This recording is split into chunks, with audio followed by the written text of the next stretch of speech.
My conversation today on Behind the Act is with Richard Crespin. He's an artist and content creator focusing on hopeful, positive content. We're talking about how he creates this content for him to hear when he's struggling. And although I know it's important for us to be able to publicly struggle and address our fears and doubts, this conversation helped me understand that it's okay to be okay publicly. I'm Seth Schaefer. This is Behind the Act with Richard Crespin. I hit you up because I saw a drive and a passion that you have on, particularly social media stuff. And I had to spend a lot of time there, but I feel like when I do show up, I see your stuff. So I guess tell me what the mechanism has been for you that kind of drives posting inspiring videos, proclaiming the Red Rocks thing, and what's that about? And I don't know. Everything that you see me post, I need it first. It comes to me whether it's a recycled quote from somebody or something that a friend says or something that just pops into my mind. Everything that you see is first it's for me because I need that stuff. I don't know if you've ever woken up in a bad mood and you just had to look in the mirror and tell yourself today is going to be a good day no matter what happens. And so first and foremost, that stuff, I've had to go back and watch some of the videos that I've created myself and listen to what they have to say and put myself in a mind space to even face the day sometimes. I know social media sometimes can show only one side of somebody, and it's usually the good side, and a good warm fuzzy feelings. I think it's better to be more real, especially with yourself, and say, because I think we can post so much good stuff online that we're almost lying to everybody, and then we start lying to ourselves. How do I make the situation look better? And sometimes the situation just can't look better, and it's not a good feeling, and those are okay. I think people need to know that those feelings and those emotions are okay to feel, and it's okay to let them wash over you, and it's okay to let go of them sometimes, and it's okay to hold on to them sometimes. But I really think that what drives me to put out the content, what I put out is it's for me, and if it can help somebody, it's like my personal journal, but it's having my personal journal open to the world. And I know if I'm going through it, someone is either going through it with me or they have a solution, and maybe they'll share that with me, and maybe they'll share that with someone else. And I think another big drive is just letting people know that they're not alone, and that the world gets dark, but the sun will rise. And the Red Rocks thing, I think it's more, we all have these big grand ideas, but when you can picture your idea, when you have a vision of your idea, that makes that idea more than just an idea. I'm a big fan of the fourth dimension. And if you can picture it in your head and you believe it, I believe that, it's already been done, and you just have to wait for your time. You just have to wait for it to show up. Of course, you can't just sit around and not work. I think it takes a lot of work to get to where you want to be, whether it be Red Rocks as an artist, whether it be, a CEO of a business. If you can picture it, that idea is more than just an idea. And I think that's part of being a creative, we creatives have ideas. And when you realize, and when you can, what is the word I'm looking for? When you can, I think realize actually makes a lot of sense. Yeah. Proclaim and create or whatever. Yeah. It's I guess maybe the difference between a realized loss in the stock market and an unrealized loss, did you sell or did you not sell, and there's a point in time when you can picture your idea in your head, and you can picture yourself moving through it, and you can not only picture it, but you can taste it as a chef, you can feel it and hear it as a musician, when it becomes that tangible, I don't think really, and this is going to sound really cliche, but I don't think there's anything that's not possible when you can put yourself in the situation, in the moment. And that's what the Red Rocks idea is, posting, I proclaimed it online, I will play Red Rocks and I will let you know when the tickets go on sale. And and it confused some people, they're like, cool, like send me a link to the band, send me a link to the music, send me a link to the tickets. And I'm like, hey, it's in the works. Like it's in the works right now. Like I'll let you know when it's available. Yeah. And I it was really funny. I still get messages because of that post, and it's really funny. And I think that's another part of the idea, is explaining to people like, hey, like if you want to go somewhere, just tell yourself you're going there. Yep. Red Rocks is for that. Yeah. And there's no reason that can't be you. Definitely. And that's, I think, a beautiful thing to realize as well, is like other people that are doing these things that seem profoundly inaccessible, especially when you're living in smaller towns or whatever. It can feel like that's impossible, or those people are doing something magical, when in reality they're just other people that are doing it. They're showing up and they're doing it. So yeah, I think there's a difference between your ideas and your visions. And the vision is the next step from your idea, right? Like you have an idea, now can you visualize that idea? Yeah. And like you have your goals, now visualize your goals. And I've been told like you need to make goals that are attainable, and I'm like okay, like that goal is like, but what isn't? Yeah, what isn't attainable? If you can visualize it, like, who are you to tell me that my goal isn't obtainable? Like, you need to set realistic goals. And it's like, well, in my reality, this goal is realistic. Entirely. If you told me that you wanted to carve your face into the side of Mars, I might say that's probably unrealistic. Right. Yeah. Yeah. Indeed. But playing Red Rocks is not that. No, it's awesome. And like to some people, like that is a huge deal. Yeah. To me, it's a huge deal, but it is a venue that is not going anywhere that I want to go play my music at. I want to go perform in some way or another.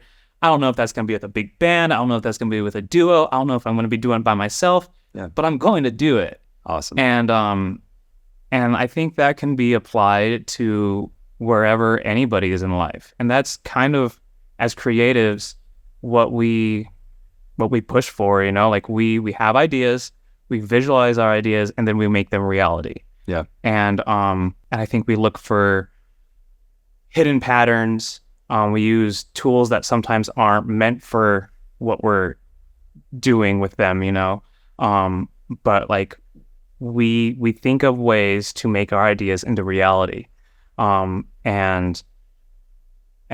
hopefully, your reality and your ideas bring good into the world. So how do you deal with the idea of there's a living in the future concept that doesn't really allow you to like ever be satisfied on one end?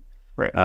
The present focus needs to remain the most important thing, because it's how you, like, that future moment will be present once you're playing Red Rocks, right?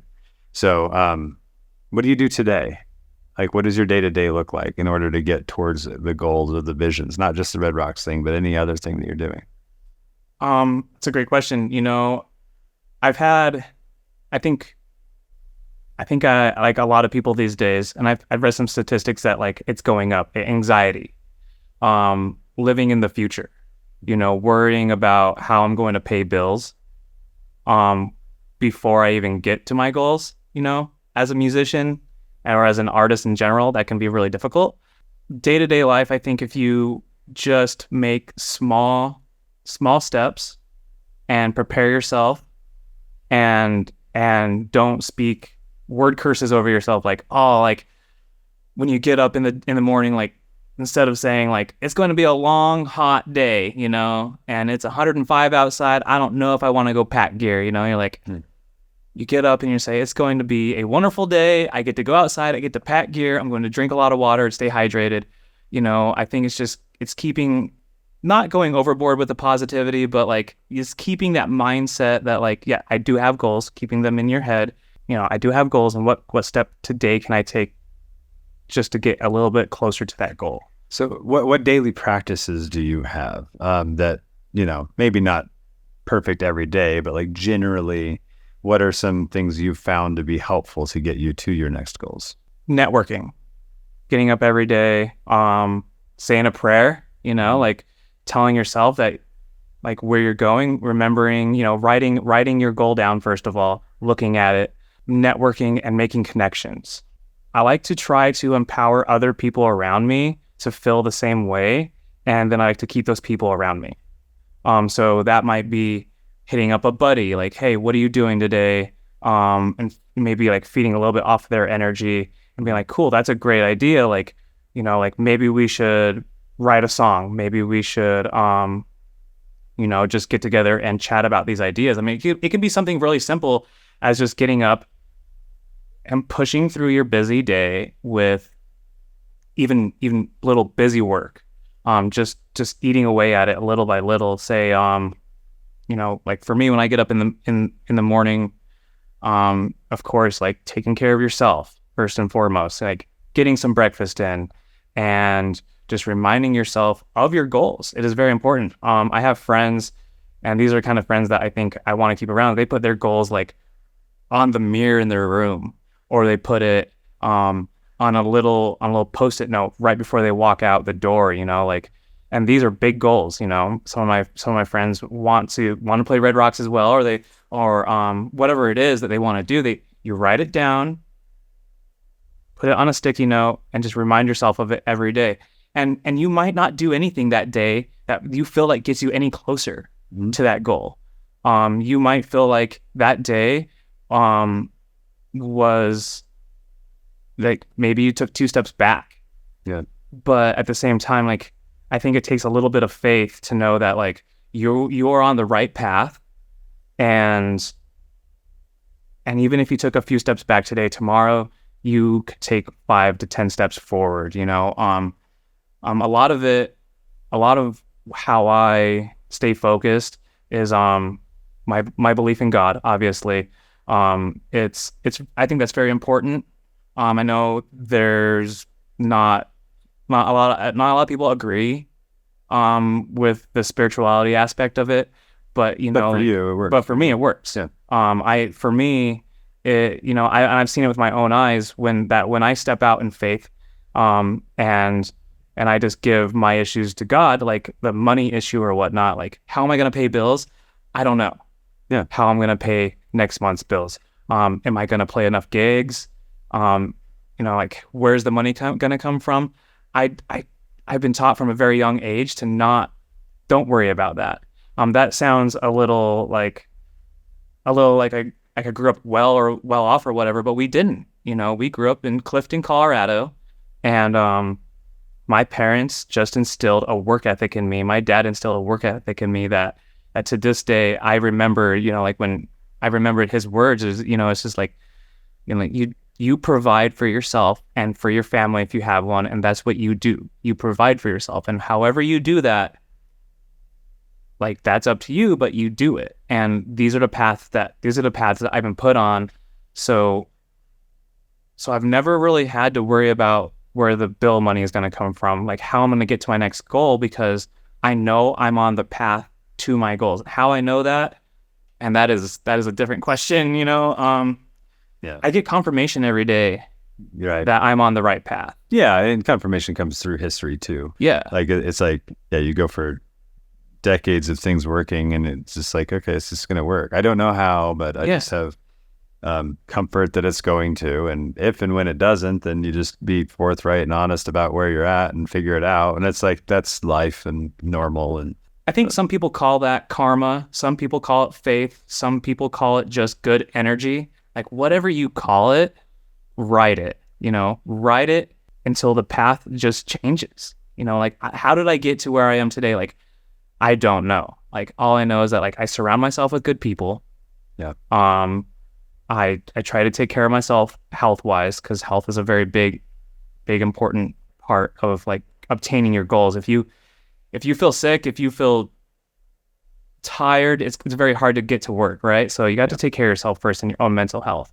And so every day I think, starting off with some meditation, reminding yourself where you're going, and just riding that wave of the day and seeing where it takes you. And I don't really believe force is the way. I do believe that like there are some places where you do need to force your way through a situation, whether it be like facing a long day or change. Change is very scary for people. Yeah. And you just have to like, okay, like I'm going to go do this project. I'm going to finish it no matter what. It might not be perfect, but it is going to be finished, and we're going to punch through it.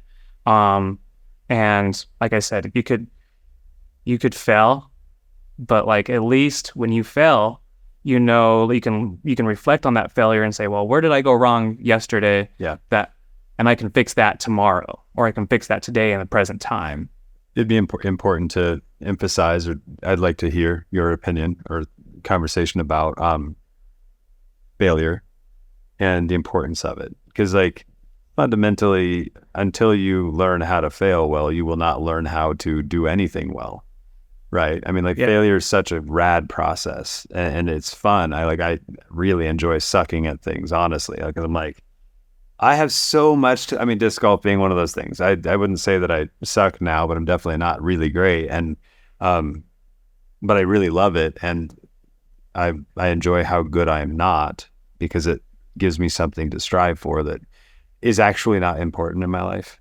I mean, it's important for me to get out and walk and get the things done, but it's also like, who cares if I suck at disc golf, but I have the failures. But then I do that as well with business, and I do that as well with music stuff. And well, within the last week, I've tried to do some, or last few weeks, I've tried to do posts musically that are like, they were on purpose exploring weird theory things that don't sound good. But do they? Maybe they don't. I don't know. And like, who cares? It's like, that's not even an objective thing, but it's a really weird, circuitous way to ask you about your perspective on failure.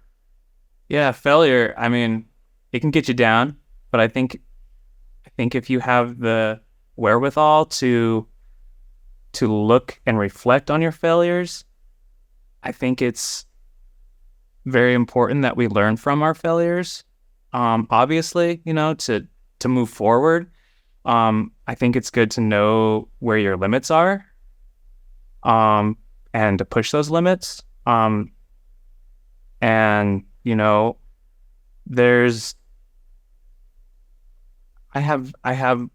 are some failures that I've experienced in life that I haven't learned from. I keep repeating the same thing because I'm very stubborn. I want to make something work, right? Right.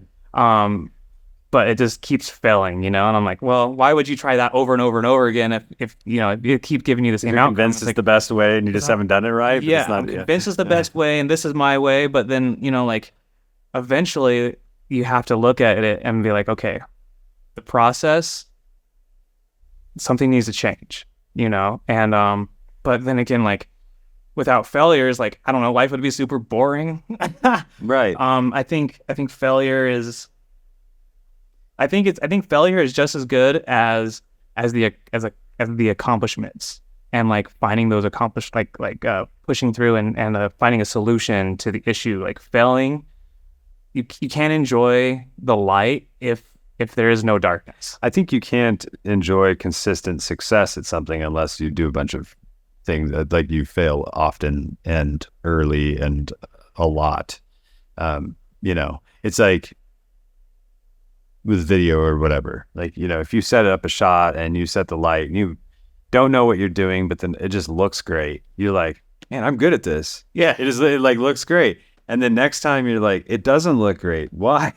Or, music, same thing. It's like you record something and you just happen to, well, for example, on the piano in the studio, I just had these, this pair of microphones and set them on the piano, and it sounded amazing. And I was like, oh, that was easy. It's great. And then we had our cleaners come in and they moved the mics, and I was like, oh, that's fine. I'll place them back. I was like, it doesn't sound good. So then I had to learn at that point, but I didn't have to learn the first time because I got it right the first time and it sounded awesome.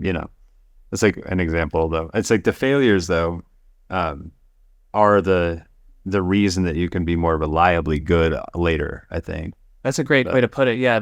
The failures, that you're going through and if I post a video or I post a message online and it's like, hey, look, I failed at this project. Look how bad I failed at it. I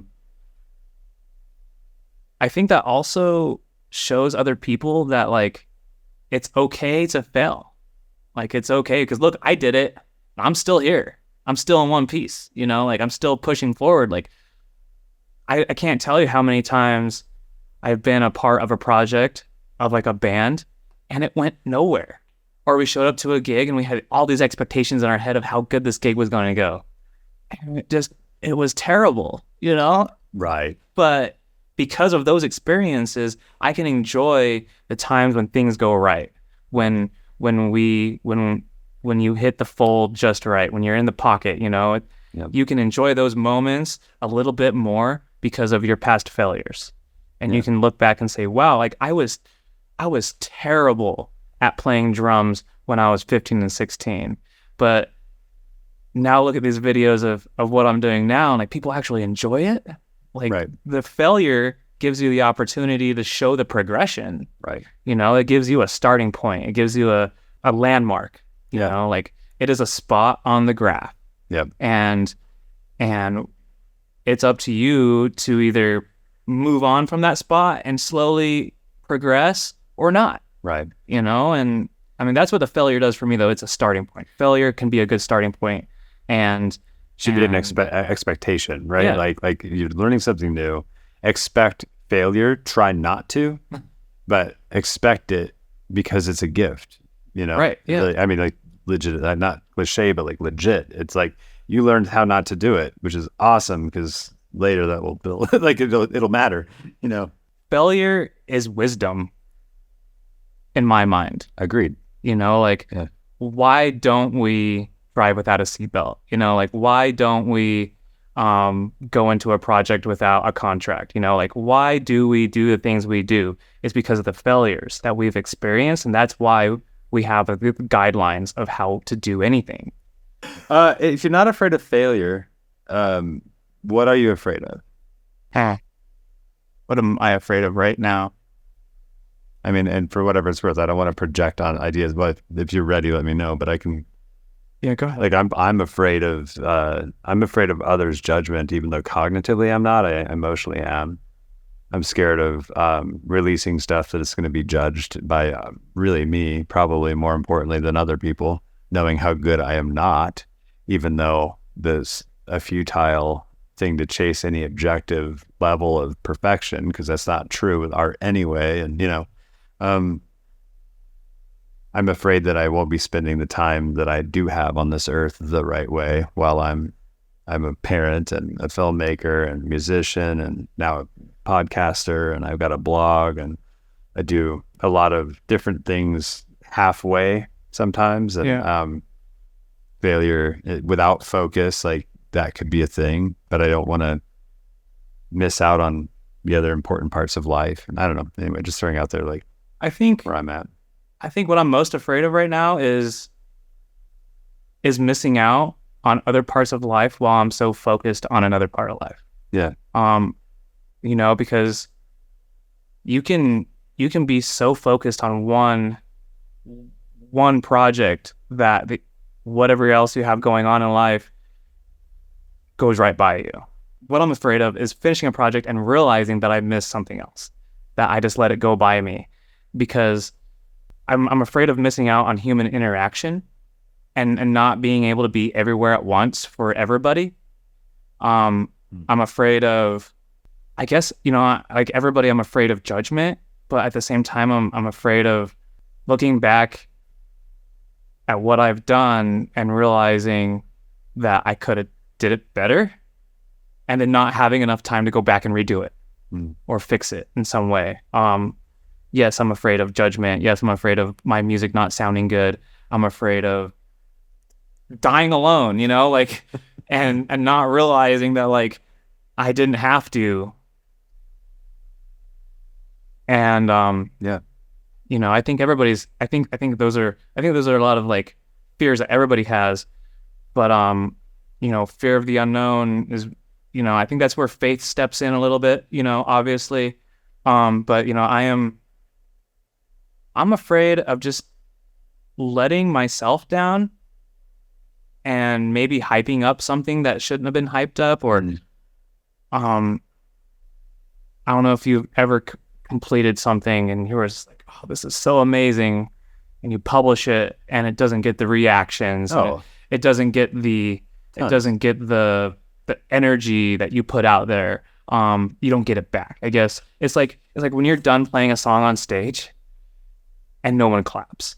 Right. That's what I'm afraid of. I'm afraid of putting out putting out a product and nobody claps, but then again, like, should I be asking myself, like, is it does it really mean that much if nobody claps or if 50,000 people clap at once? Because you can control only what you do and what you put out, not the reaction. So are you putting setting yourself up for failure? Obviously, we all do it. So like, it's not like a you specific thing, but something I unpack a lot too. It's like, I'm going to do this and release it. And sometimes I like laugh when something gets no responses. And then like the things that I think are going to have no, they're just like dumb. And then it's like, those get the most reaction. And you're like, okay. And I think some of that's the algorithm. I think it could be, but I also think that people might intuitively pick up when people try too hard instead of being transparent and honest about something. Yeah. That's a good way to put it. I think the algorithm is searching for truth, not manipulation. Right. By definition, like they want it to be the most successful and attract the most liked thing by somebody. They're not like, I don't think that there's some overlord ghosts in the system that's like, let's try to screw all these people over and let these other dumb accounts not work. It's like, no, I think it's actually doing its best to try to make the decision that fulfills the goal of being dopamine fed through these, this format. And so I think what catches attention, I guess, and my biggest fear is not being original. And what is original? Yeah. But I want to be true to myself. I guess that's my biggest fear is finishing a project and then realizing that isn't me. I was just talking to somebody else about this idea that you want to, at least naturally, I think, if you start an art, you learn how to play guitar, you learn how to play drums, you learn how to sing. You're going to mimic at first, and you're going to try to be like this other person or do this thing like this other person. And you start to like slowly break that down and over time wash away the influences as much as you can. And you kind of are left with you. But then that fear of judgment is more exposed because you're not doing a cover. You're doing your own song and it's you. And it could be music. It could be film. It could be a podcast. It could be a YouTube channel. It could be anything. We mimic instead of being true to ourselves. And really, if you're true to yourself and you're not unique because you're kind of like this other person, being afraid of being like them is something there's a few people that I feel like I've struggled with this on. Like, I don't want to sound like I'm trying to copy that person. It's like, well, sorry, but that's bullcrap because I really should just be me and enjoy what I do. Yeah. And play what I like. And if I play like what I like and it sounds a lot like somebody else, I'm not trying to mimic. I just happen to have the same tastes. Right. I don't know. Yeah, I think that's like a difference between like a technique that's tried and true and then adding your own flavor to that technique, that tried and true technique. Being unoriginal, I think is like I said, one of my biggest fears. Like, but like you don't realize something was unoriginal until the product is finished. Have you taken the Enneagram? Oh, okay. What was it's called the Enneagram. It's one of those personality types. Okay. And an Enneagram 4 is deathly afraid of that. I don't know. I was just curious. It's fun. It's it's kind of like a Myers-Briggs, but a bit different. So okay. Yeah. I've taken a personality. I can't personality test. I can't exactly remember. It doesn't matter. Like phlegmatic or they're all ideas that help explore philosophy about how you engage with the world, and that's about it, I think. So it's not I'm finally able to like relax right now, by the way. That's good. Yeah. I feel like I'm able to actually have a conversation. And I think nerves are also important to give credence to. Mm-hmm. I'm with you. Like I go into everything, and I've done this so many times and interviews with people, for films that we do for thousands and thousands of times or whatever. Again, hope that math is right, but a lot. Yeah. And the nerves are helpful because they give an understanding at first of like, I'm in this weird space, and it makes people feel comfortable with you too. Right. Like your comfort's good too, but and I'm glad. And it always takes about this long for somebody to like kind of break in and for the flow to be there, But Yeah. But then again, that's like part of that being okay to fail. Like you're stepping in when it's uncomfortable and you're engaging and you're being real, and like that's cool too, Yeah, and it takes me a minute to get there in any conversation. So Me too. but like versus when we first started, you could probably see like the relaxing of my face already. Like, okay, we're just having a conversation. Yeah. Yeah. Well, do you do that on stage? Yeah. I mean, like you said, you've been in this situation 1,000 times. Yeah. I've been on stage 1,000 times. Yeah. I still get nervous right before I hit the stage because, I don't want to look like a dummy or mess up anything, and I want people to see the consistency.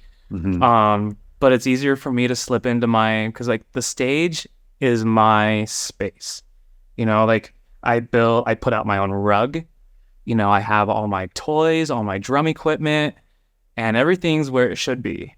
In a setting like this, maybe I'm not too used to it yet, Nope. but Got a mic pointing at your face, Yeah. and lights that are unnatural, and right, so it takes me a little bit to get into that, like, all right, we're just gonna have a conversation, and then there's no performance necessary. And I think that's my issue. Like, as soon as someone points a camera at me, I'm like, oh, I have to perform, and I can't let you down. I gotta say what you want me to say, and without asking you what you want me to say. Yeah. But like, it takes a little bit. It takes a while. I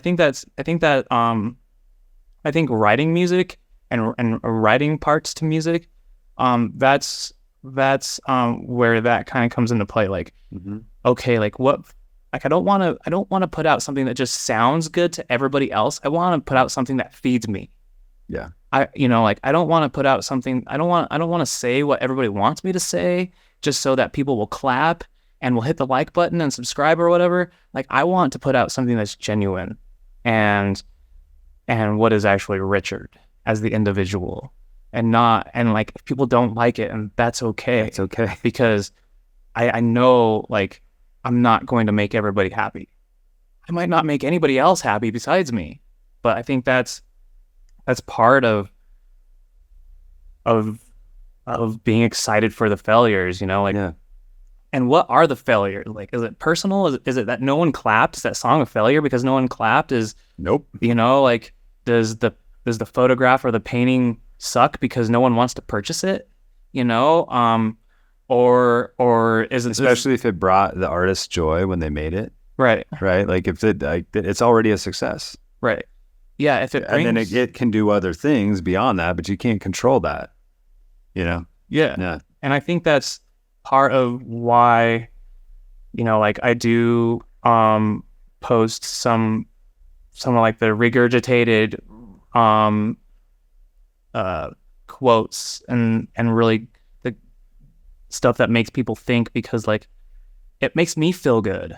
Yeah. And I hope that either repeating what makes me feel good or recycling the footage and reposting it, I hope that makes someone else feel good.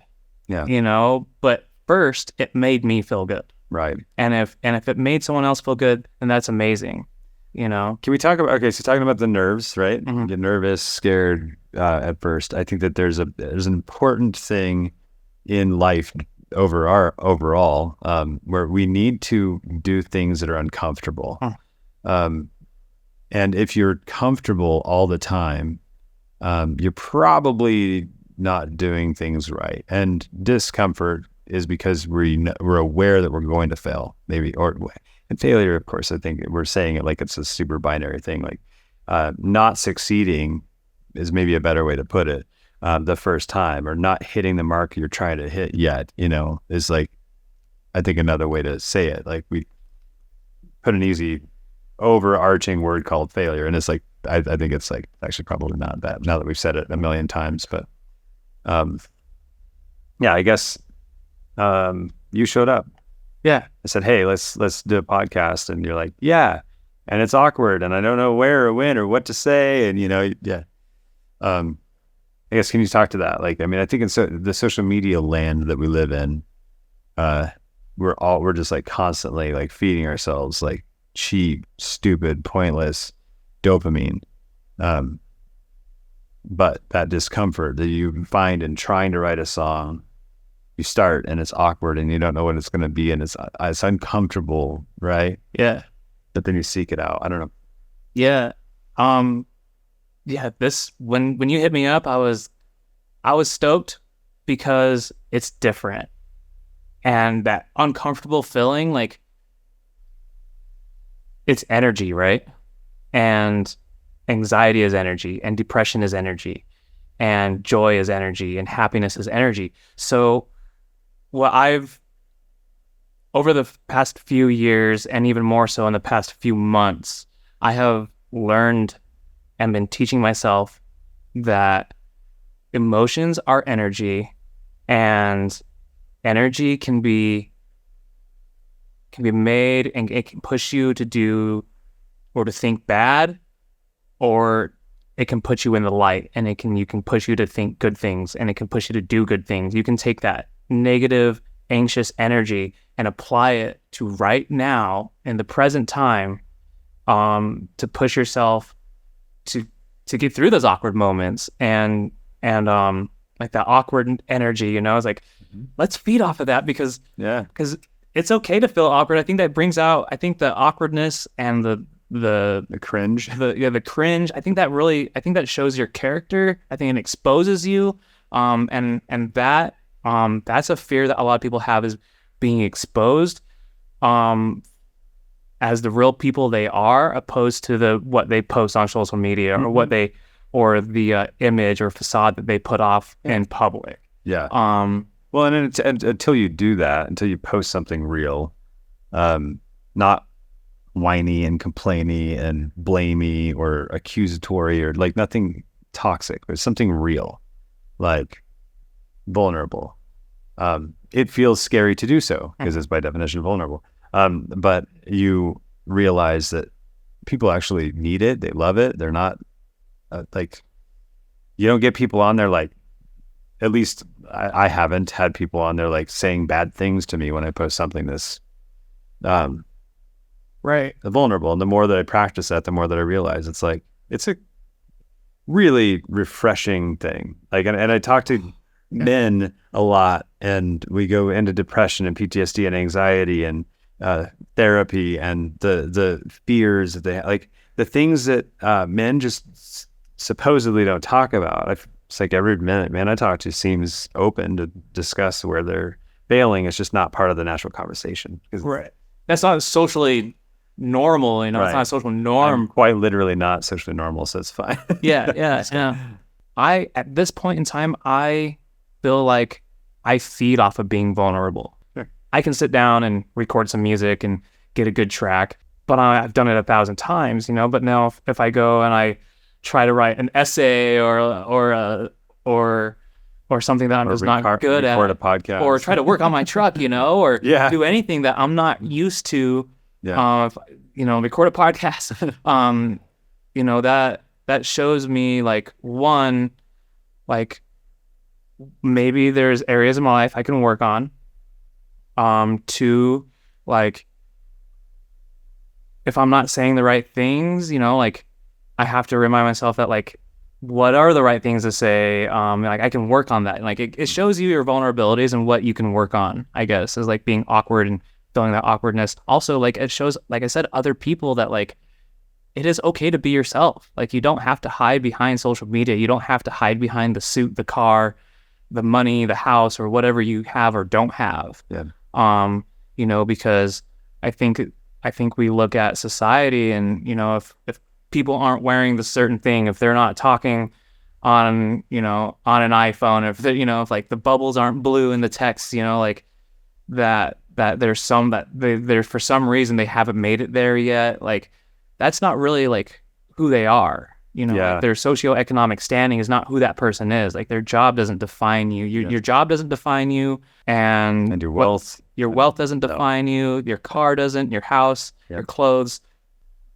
You have to be comfortable with yourself, and for a lot of people, that is the awkward situation. And I think honestly, I think it's hard. I think we're built as, But it's refreshing. I know, but I'm going to say, I think we're built by society to perform and act a certain way that's quote unquote appropriate or quote unquote resonates similarly to everyone else. And that breaking that down at first, I think is really difficult. I know I hit a point where I realized I was like, well, I could just I don't think I was ever intentionally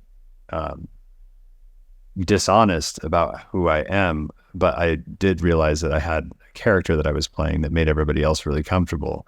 That wasn't necessarily true to myself. And that realization that I could live my whole life and not be known was terrifying. And I was like, well, how about I cut the crap, and like, it's not that easy though, really, It's not easy. Yeah. It's terrifying. And there's times where you don't realize that I think it's an onion thing where you're like layer after layer after layer, like you work on yourself and then you finally figure it out. And then later you're like, oh, I didn't figure this part out though. Like I've got to keep working on it. And therapy has been amazing for me. Like I absolutely love it. Because there are things about me that I don't absolutely love and I want to fix that too. Yeah. So that's wonderful. That's beautiful, actually. Yeah. And I think, going back to like the fear question, like I think my biggest fear is just not being myself, and in getting to the end of life, and and just realizing that I wasn't true to myself, and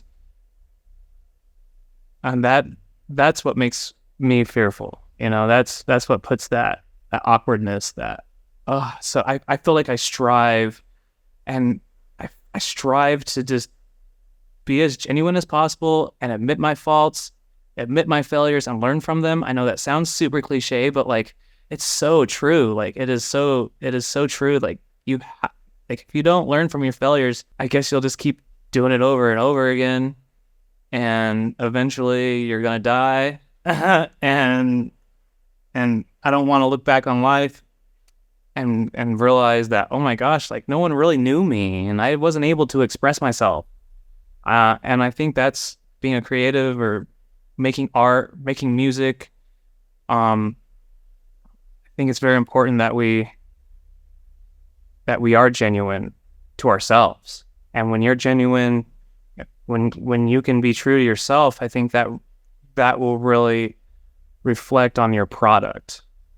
I think people like to see the genuine you. Like you said, like the algorithm isn't looking for manipulation, but it is very hard, I guess, to go out and be yourself in front of strangers and to be genuine, just your genuine self, and open up, especially when we're put into situations where everybody around you is being super fake, Yeah.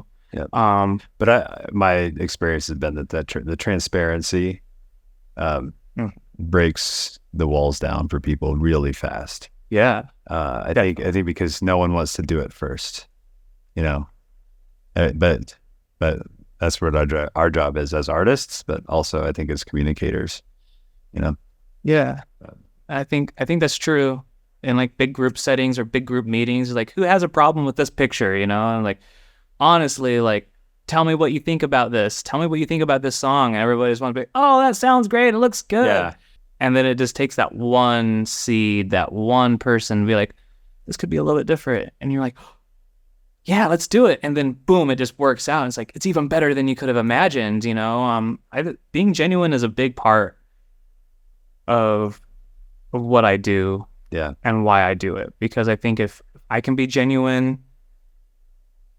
then that'll help the next person be genuine, and the next person, and you kind of just grow this community around you. This world has enough anxiety and stress and fakeness, and it doesn't have enough love, and it doesn't have enough, I guess, like people reaching out to help other people. Like, I don't know what that's called. It could be love. It could be just like genuine care, like for your fellow man. You know, like I really feel like the world doesn't get enough of that. It doesn't get enough pep talks, you know, like you like people every day feel like they are not enough. Like, and they're told every day that they're not enough, whether that be, you know, like Facebook putting up images of supermodels or whatever. I have a feeling that Facebook is listening to us at all times, you know, on our phones, but like we feel inadequate because we are constantly comparing ourselves to fake manipulated ideas online and images. I've definitely been in a point in life where I was comparing myself to all these other artists, and it put me in a bad spot. And it took me a while to realize that these people were just being real. And that's why they are where they are today. They were just being real and expressing themselves. And someone else was making it look real pretty, you know, like that, you know, like they were putting online what they wanted us to see, and they were only showing the good parts, and they weren't showing the process. They weren't showing their failures. And I really, it took me a long time to realize this. I'm not sure exactly what brought me to that realization, but I do know that like for every like 5 seconds of achievement that you see online, every 5 seconds of sparkle that you see online from someone else, there is years and years of failures that are behind that.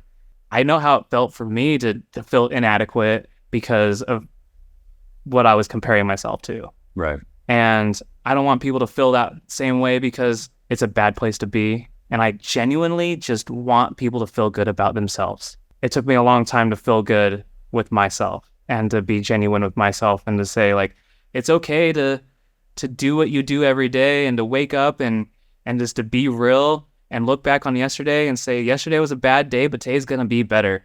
And even if that day didn't pan out to be better, like, at least I tried. You know, at least I tried and I failed, and I'm going to try again and again and again. Because, you know, like, there is no worse feeling than failing and then just sitting in your failure and stopping, because that's really where the failure comes in. Yeah. Not succeeding or not hitting a goal isn't failure until you stop. Yeah. It's not a realized failure until you stop, until you're just done with it, until you give it up. And sometimes you should just stop, and that's not immoral. That's good. Yeah. I don't really connect morality to like failing or not, you know, but right. Yeah. There's a fine line, I think. And I think that's something that I've been going through recently, with a project that I'm a part of that is coming to an end in a way that I don't want it to come to an end, in a way that I didn't foresee it happening. Right. And am I a failure for putting it down and moving on? No, because that failure that I'm putting down, I'm learning from it. Yeah. What am I taking from it? I'm taking the knowledge of what happened and what can I do to push myself forward in the next project. And that's really, I think that's a really big part of realizing your failure and being genuine with yourself, is that, like, look, you can work on something for 10 years and it can end in the blink of an eye. And it might be really hard to put that down, but at least you can look back on it and say, I can do it better the next time. And the fact that it went for 10 years is the success. The fact that it's ending, just like everything does, isn't, I don't think, even a definition of, I mean, I don't know the circumstance, but I think that it's easy to look at things that end earlier than you might have wanted them to and look like they didn't work. And when in reality, they did for the times that it did. Yeah. And everything else that you're doing, like, for example, like Opticopter seems to be doing well and we're okay and in business, but I'm not necessarily, I'm not hanging my hat on it not ending or it not continuing, or it is going to, I mean, it doesn't matter, because it's been a success. I've met so many people and it's been fun. Same thing with music, you know, or this podcast, like, it's just starting. And so, we'll see what happens. I mean, but if all I do is record these 10 episodes and it's, and that's what it is, fine. You know, because then it was a success at that point, you know. That's great. That's beautiful. I think I needed to hear that. You know, I think it's so easy to look at. It's easy to like want to be positive about a situation, and we want to look back at a situation and say, yeah, we accomplished all of this, but like it's so easy to see the negativity in it. Yeah. And I think it's very important that we accept it and that we deal with it in some way, but we don't hold on to it, and that we are able to move on. And whether that's moving on, maybe do the same thing, maybe you don't. Maybe you push in the same direction, or maybe you go in a different direction. Yeah. But I think it's very important that you do move on in some way, in some fashion, and that you do know that like failure is okay. And it's okay to, we're just going to learn from it. And nothing is permanent or forever, right? So right. Like everything at some point has to have an end. And you can't define anything in completeness of what a thing's output is going to be, like a project or a relationship or whatever, a business. So it's like, I think in some ways it's kind of like the Marie Kondo approach to minimalism, where she says, take the object and thank it, and then let it, give it to goodwill. Like, thank you for the time I had with you. I love that. I think it's beautiful, because it's like, it was awesome and now it's not awesome, and so it's okay. So it's like, that doesn't mean that it's bad. It means that it was great and did so many great things. And I don't know. That's helped me a lot to have that philosophy on things too, because it makes it easier to let go, and therefore things seem to be more consistently successful because I've let go. Yeah, but I don't think it's a coincidence. I think that we're sitting here right now because like I'm going through some shifts in life right now that I am going to be in that same spot where like, you're beautiful, thank you. Yep, and bye-bye. And bye. And that's, and it's good. Yeah, it's good. It's actually good. Yep. Yeah, I like that a lot, man. Yeah. That really speaks to me in so many different ways. Awesome. I think I'm going to get more out of this podcast than you are. I always love it. So, we've never really sat down and like had a conversation like this before in our entire lives. No, we haven't. And known each other for a really long time. Yeah. And I think those little connections are what I really live for, and that's why I do the things I do and why I create what I create. Just because those little connections through life, I think, are really what life is about. There is a great beyond, and there is lots of energy in the world. And I hope that something that the connection that I had made with someone just helps them through something, helps them through a failure or as like a stepping stone. I always see like where I'm at right now in the present time as a stepping stone to where I'm going. Yep. And that I'm on a path, and that there is nothing and nobody large enough or big enough to push me off my path, even though I feel like sometimes I do get pushed off my path or I have to change the path. Like all roads lead to a goal. Yeah. And no matter which road or which path I take, like I will eventually end up at this goal. And I think that the little connections that I make with everybody pushes me in a direction of some sort that will eventually lead to that goal, or them, like this isn't always just about me, like obviously like this connection that we made, like it really feels good. I think we could sit down and do this more often. Like, yeah. I will say the reason that I called you specifically is that I see that you are making that impact that you're talking about on other people. I say, keep it up. And I'm really thankful you're able to show up today. Thanks, man. I appreciate being able to show up, and I appreciate the opportunity.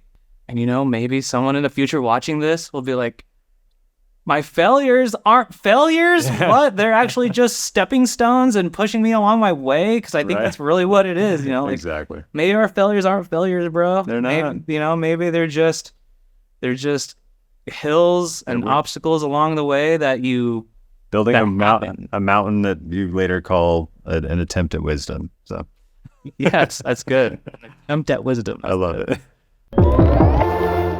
If you enjoyed this episode, please consider sharing with other people you think might gain value from it. My name is Seth Schaefer. This is Behind the Act.